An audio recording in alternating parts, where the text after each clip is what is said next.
You can feel it. Something's shifting in Atlanta. The Falcons' offense isn't just getting better, it might be ready to explode.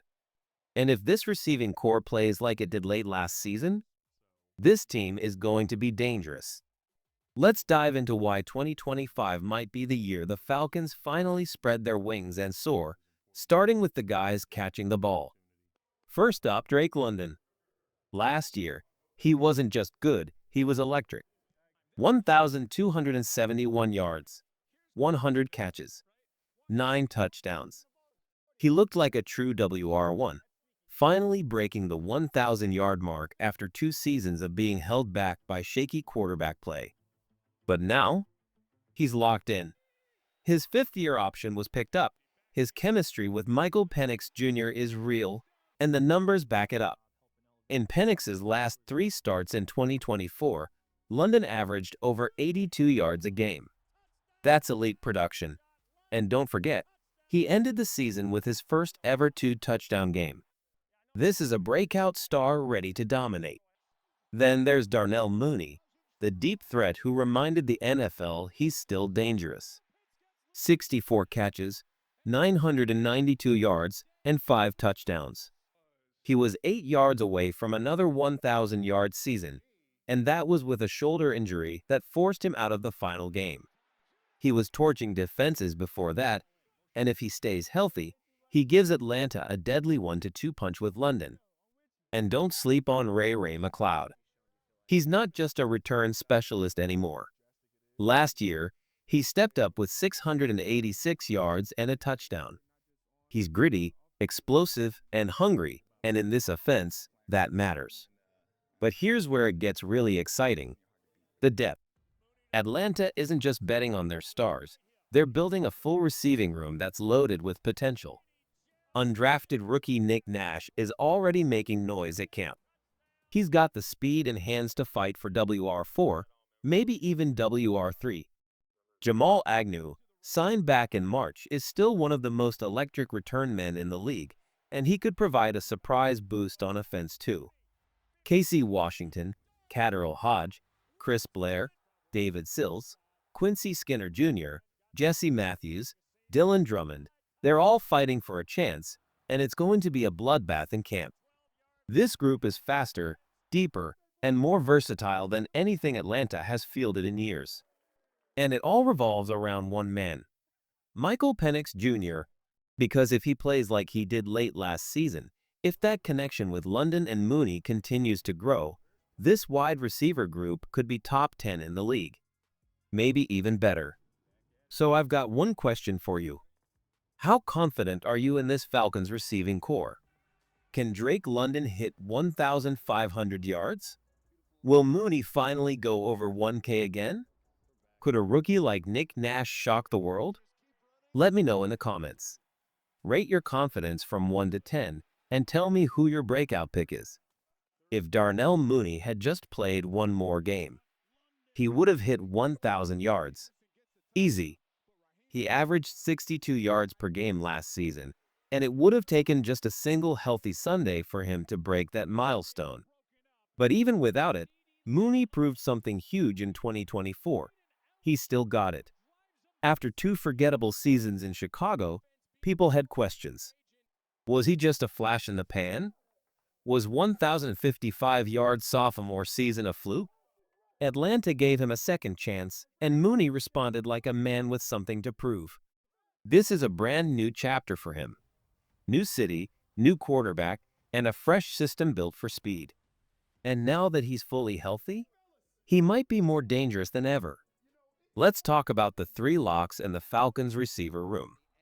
Drake London WR1. Darnell Mooney, deep threat. Ray McCloud, slot specialist. McCloud might not have the flashy yardage, but don't underestimate him. His role is surgical. He plays in tight spaces from the slot, and he doesn't drop many passes. In fact, he had the highest catch rate on the team in 2024, 71.3%. That's higher than London, higher than Mooney. He knows how to get open in chaos. Now, he may not stretch the field like Mooney, who averaged 15.5 yards per catch, but his 342 yards after the catch proved this guy can turn a 5-yard slant into a 25-yard gain. That's clutch. But here's the real question. Who becomes WR4? Who fights their way into the rotation behind the big three? This is where things get fun. Let's start with Casey Washington, the 6th-round rookie out of Illinois. He's 6'0", 201 pounds, and he burned a 4.46 in the 40-yard dash at his pro day. He's got size, he's got speed, and he's got grit because this dude came up the hard way. In high school, he barely got noticed playing in a run-heavy offense. But he stuck with it, kept improving, and now he's here, fighting for a spot on Sundays. Scouts believe he's nowhere near his ceiling.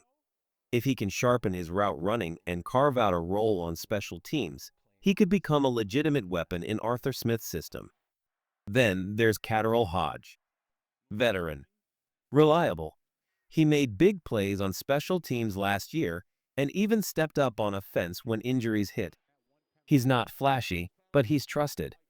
Jamal Agnew is another name you can't ignore. He's mostly known for special teams, but don't sleep on his offensive potential. He's got elite burst and has the size to take hits over the middle. With the right package, he could surprise defenses. And finally, Nick Nash. This kid could be the wild card. He went undrafted, sure, but he led the FBS in nearly every major receiving category. You don't do that without serious talent. If he shows out in camp, he could jump past everyone and lock down a roster spot. This receiver room isn't just deep, it's competitive. There are at least 5 guys fighting for maybe 2 open spots. And that means every practice, every snap, every rep in the preseason is going to be must-watch football. So here's your question, Falcons fans. Who's your pick for WR4? Who's the surprise name that makes the 53-man roster? Drop your predictions in the comments. I want to know who you're rooting for. You don't build a championship team with just stars. You need grinders, leaders, players who put their body on the line every single play, even when no one's watching. That's Khadarel Hodge. And the Falcons just made sure he's not going anywhere. On March 12, 2024, the Falcons re-signed Hodge to a 2-year deal worth $6 million. He's back. And after the season he just had, it's easy to see why. 2024 was the best year of his career, not just statistically, but emotionally, physically, spiritually. Hodge wasn't just playing football. He was making statements. Week 4 versus the Saints, he pounced on a fumbled punt in the end zone. Touchdown. Game-changing. Week 5 versus the Bucs, overtime pressure, a deep pass is tipped. Hodge snatches it and takes it 45 yards to the house. Week 15 versus the Raiders, not 1, but 2 blocked punts. One-man wrecking crew. That effort didn't go unnoticed. He was named NFC Special Teams Player of the Week and later earned his first Pro Bowl selection. But ask anyone in that locker room, his value runs deeper than highlights. Falcons punter Bradley Pinion put it best. He's the kind of teammate you dream of, relentless, focused, unselfish. Hodge is a core special teams player, a physical gunner, and yes, a wide receiver when called upon. He's versatile. He's fearless. And at 30 years old, entering his 8th NFL season, he's still playing like an undrafted rookie trying to prove he belongs. That hunger never left. He started his NFL journey in 2018 with the Rams, bounced through Cleveland and Detroit, and finally landed in Atlanta in 2022. Since then, he's quietly been one of the most dependable depth players in the league. 106 games, 64 catches, nearly 1,000 yards. And get this, he averages 15.5 yards per catch. That's explosive. He's not your WR1, but he is the kind of player that helps you win close games in December. And let's not forget, this Falcons receiver room is buzzing. They've now had a full off-season working with Michael Penix Jr., polishing their routes, locking in their chemistry, and building a real rhythm. That means bigger things not just for Drake London and Mooney, but for everyone, receivers, running backs, and yes, special teams warriors like Hodge. So here's what I want to ask you, Falcons fans. What does Khadarel Hodge mean to this team? Is he a glue guy? A leader? Or something even more? Let me know in the comments. Because while the stars might get the headlines, it's guys like Hodge who do the dirty work, and they're often the reason a season turns from good to great.